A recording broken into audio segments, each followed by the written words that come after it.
Hello, my fellow conspirators. It is me, the Conspiracy Theory Alliance leader. Um, Today I'm going to be talking about alien abductions, like I mentioned in my last video, which I talked about alchemy. And today I'll be talking about just a few specific cases that have happened around the world, but cases that caught my attention the most, and also just some stranger ones. Let's begin. Millions of men and women are being abducted by extraterrestrials and forced to endure medical examinations aboard spaceships in order to determine their eligibility for alien-human crossbreeding experiments. Preparation to a global invasion of Earth. Aliens are creating hybrids to serve as a fifth column within the human population.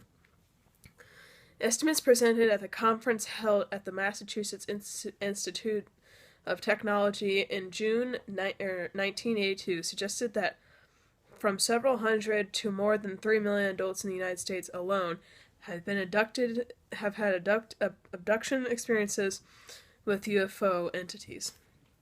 David Webb in Arlington, Massachusetts, solar science physicist and co-chairman of the Mutual UFO Network, has stated that space aliens have abducted 1 out of every 8 people who have reported seeing UFOs.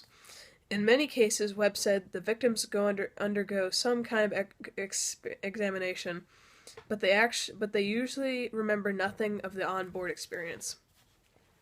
The case of Betty and Barney Hill, a couple then in their 40s, has become the stereotypical example of humans being abducted, examined and probed by aliens from another world.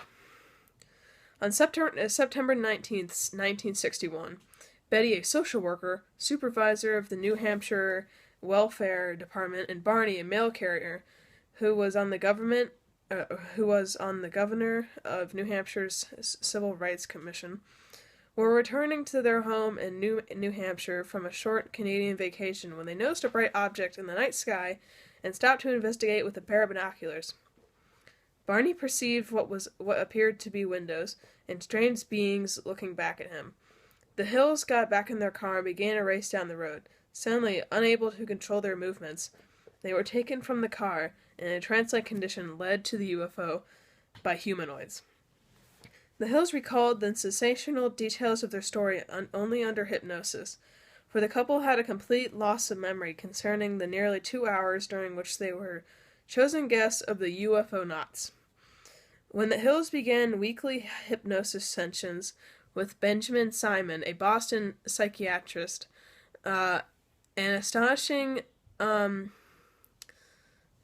past kind of memories, astonishing memories of bizarre physical and mental examinations was revealed. Both told of being examined by aliens in much the same manner as human scientists might treat laboratory animals. Although they had been given hypnotic suggestions that they would forget their experience, their induced amnesia had apparently ruptured in rehypnosis. Under hypnosis in 1964, Betty, with little to no understanding of astronomy, drew her impression of a star map that she had seen aboard the alien spaceship.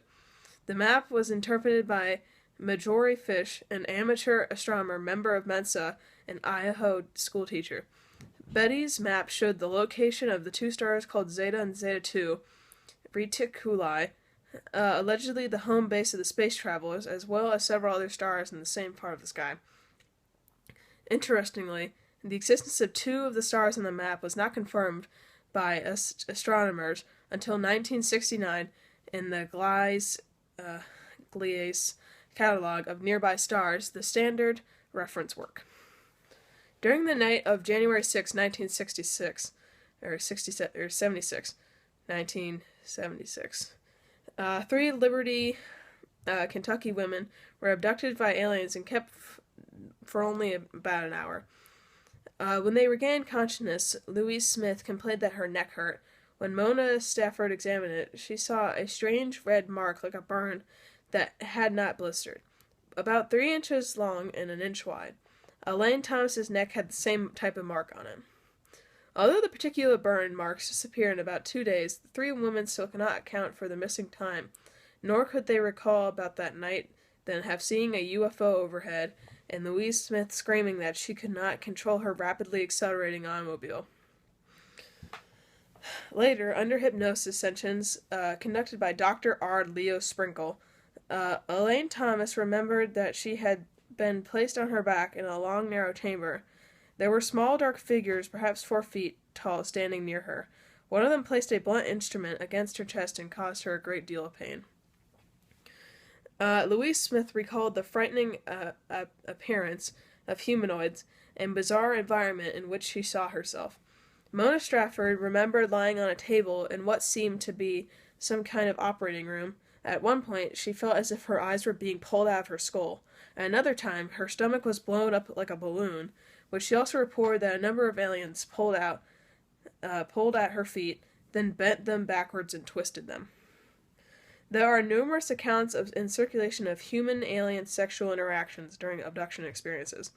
One of the earliest reports came from Brazil, and originally published in a magazine of O Cruzeiro. Dr. Alva Fontes, one of the original investigators of the incident, stated that the abductee, Antonio Vilas Boas, was a 23-year-old farmer near the town of Francisco de Sales in the state of Minas Gerais. On the night of October 15th, 1957, Antonio was plowing alone when an egg-shaped aerial vehicle hovered over his tractor.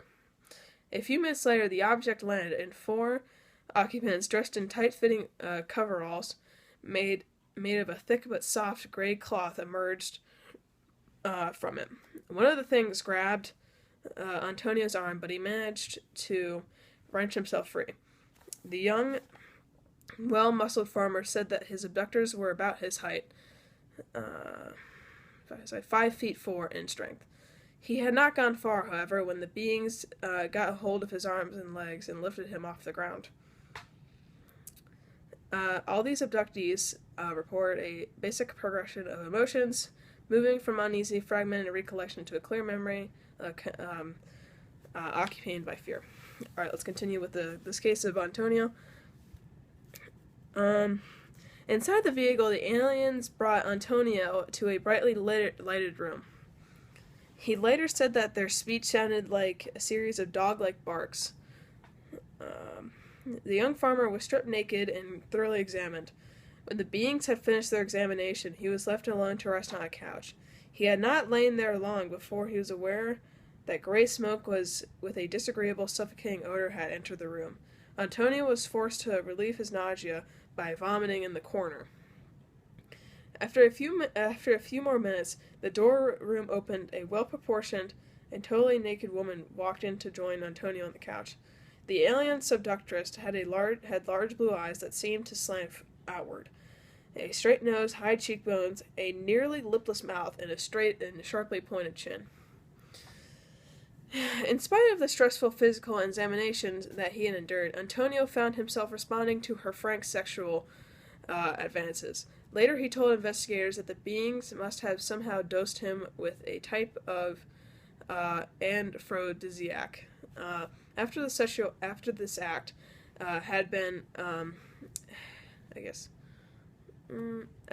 had been finished,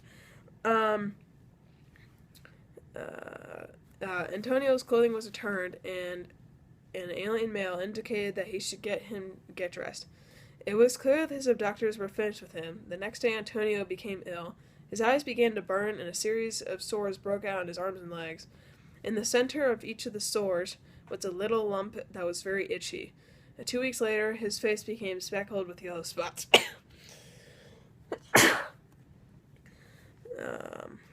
Okay. Ever since the 1960s,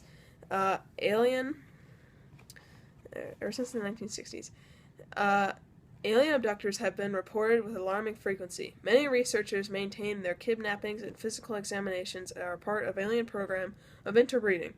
In numerous instances, such as the case of Antonio Boas, the aliens bring one of their women whose egg is ready to be fertilized to an Earthman for fertilization.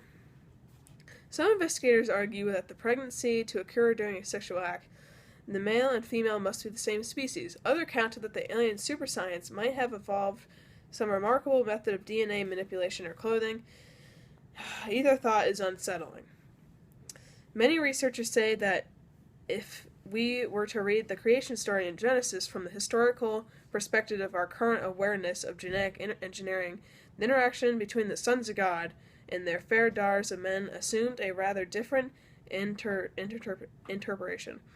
And it came to pass, when men began to multiply on the face of the earth, and daughters were born to them, and that sons of God saw the daughters of men were fair.